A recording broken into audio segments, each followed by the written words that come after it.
Bukod sa seguridad, iminumungkahi rin ng ilang mambabatas sa DepEd ang pagtutok sa emotional quotient ng mga estudyante. Mahigit 2,000 bagong guidance counselor naman ang i-hire sa susunod na taon na magpapalakas sa mental health services sa mga pampublikong eskwelahan. Narito po ang report.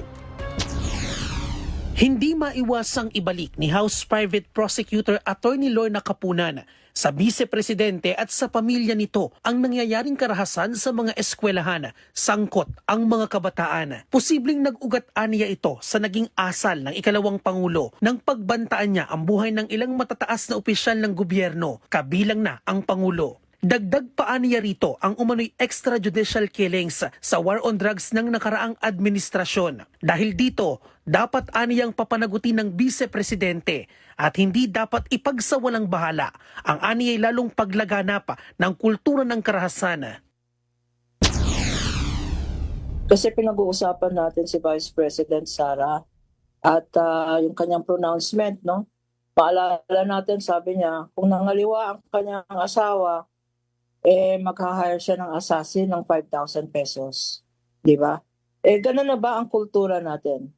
If we have a high official, the Vice President herself, saying that she knows assassins who she can hire for 5,000 pesos, ganun na ba ang kultura natin? Are we a culture of violence? Labis ding nababahala si House Prosecution Spokesperson at dating Surigao del Norte Representative Robert Ace Barbers sa umano'y pagiging marahas at bayolente ng mga kabataan sa ngayon na aniyay taliwas na sa sikat na katagang binitawan ni Dr. Jose Rizal na ang kabataan ang pag-asa ng bayan. Bukod sa seguridad, dapat din aniyang tutukan ng DepEd ang emotional quotient ng mga estudyante.